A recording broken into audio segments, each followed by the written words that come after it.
অন্তর্বর্তী সরকার আন্তরিক হলে ১.৫ বছরের আগেই জাতীয় নির্বাচন সম্ভব বলে মনে করে বিএনপি, তাই দ্রুতই নির্বাচনের রোডম্যাপ চায় তারা। এই নিয়ে আলোচনা করতে নোয়াখালী থেকে আমাদের সঙ্গে যোগ দিচ্ছেন বিএনপি চেয়ারপারসনের উপদেষ্টা জয়নুল আবদিন ফারুক। আপনাকে স্বাগত জানাচ্ছি ইন্ডিপেন্ডেন্ট সংবাদে। বিএনপি মনে করছে গত ২ মাসে প্রত্যাশা অনুযায়ী রাষ্ট্র সংস্কারের কাজ এগোয়নি। মূলত কি কি কারণে এই কথা আপনারা বলছেন?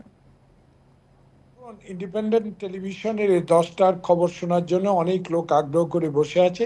বাংলাদেশ জাতীয়তাবাদী দল এমন একটি রাজনৈতিক দল যে দলটি গণতন্ত্র বিশ্বাস করে, মানুষের অধিকার প্রতিষ্ঠার সংগ্রামকে তারা এগিয়ে নেওয়ার জন্য বিগত 16 বছর আন্দোলন করে রাস্তায় ছিল, মামলা হামলা গুম সকল কিছু সহ্য করেই 5 অগাস্ট ছাত্র জনতার যে মহাবিপ্লব, এই বিপ্লবে সংগঠিত হয়েছে আজকের বিপ্লবী সরকার। এই সরকারের কাছে আমাদের প্রত্যাশা অনেক। সেই প্রত্যাশা পূরণের জন্য আমাদের নেতা তারেক রহমান বিদেশ থেকে সে এখনো বলে যাচ্ছে এই সরকারকে অপরিহার্য আমাদেরকে সমর্থন দেওয়া, কারণ এই সরকার বিপ্লবী সরকার। এই সরকারের পতন হলে, এই সরকারে যদি কোন রকম ষড়যন্ত্র দ্বারা আখ্যায়িত হয় বা ষড়যন্ত্র দ্বারা অপসারিত হওয়ার কেউ চেষ্টা করে, তাহলে বিপ্লব সংগঠিত হওয়ার আবু সাইদ খোকন মুগ্ধের রক্ত দ্বারা বিধা যাবে। তাই আমাদের নেতার নির্দেশ মোতাবেক আমাদের দলের স্থায়ী কমিটি যে সকল কথাগুলো বলে আসছেন, সেই সকল কথাগুলোই পুনরাবৃত্তি আমি করতে চাই এইভাবে যে বাংলাদেশ জাতীয়তাবাদী দল সকল বিষয়ে একমত, তবে বিচার বিভাগ, নির্বাচন কমিশন, সংস্কার সকল কিছু শেষ করে বাংলাদেশে এমন একটি নির্বাচনের ব্যবস্থা করা দরকার যে নির্বাচন 16 বছর ধরে মানুষ পায় নাই। দিনের ভোট যদি আমি একটু আপনাকে প্রশ্ন করি যে শনিবার প্রধান উপদেষ্টার সঙ্গে বৈঠকের কথা রয়েছে, সেই বৈঠকে আসলে কি কি সংস্কার প্রস্তাব আপনারা তুলে ধরবেন? দেখেন, আমাদের নেতা তারেক রহমান, আমাদের নেত্রী বেগম খালেদা জিয়া ইতিপূর্বেই আমাদেরকে 31 দফা দাবি জাতির সামনে উপস্থাপন করেছে।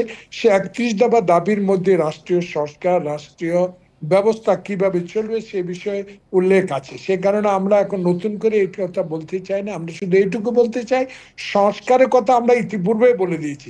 কারণ যেই সরকার ক্ষমতা থেকে বিদায় নিয়েছে, এই সরকার থাকাকালীন অবস্থায় আমাদের নেতা, আমাদের নেত্রী বাংলাদেশের মানুষের কাছে 31 দফা দাবি তুলে ধরেছে।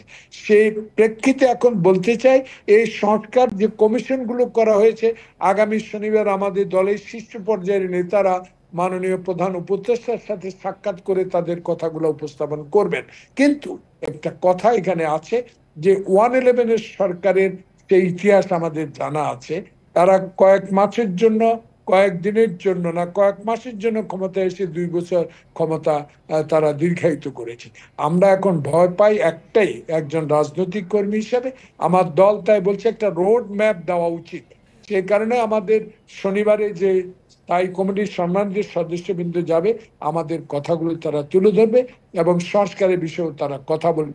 বাইর হওয়ার পর আমার দলের শীর্ষ নেতারা কি আলোচনা করেছে সেই বিষয়ে যদি সম্ভব হয় তারা সংবাদ পত্রের সাথে কথা বলবে, আর না হলে তো আমরা আপনাদের থেকে জানতেই পারব। জি, অবশ্যই। আরেকটা বিষয় কিন্তু আপনারা বলেছেন, সেটা হচ্ছে অন্তর্বর্তী সরকার যদি আন্তরিক হতো সেক্ষেত্রে 1.5 বছরের আগেই জাতীয় নির্বাচন সম্ভব। সরকার কি আন্তরিক নয় বলে মনে করেন? দেখুন, একটা কথা বারবার আমি আপনাদেরকে বলতে বাধ্য হচ্ছি যে সরকার বাংলাদেশে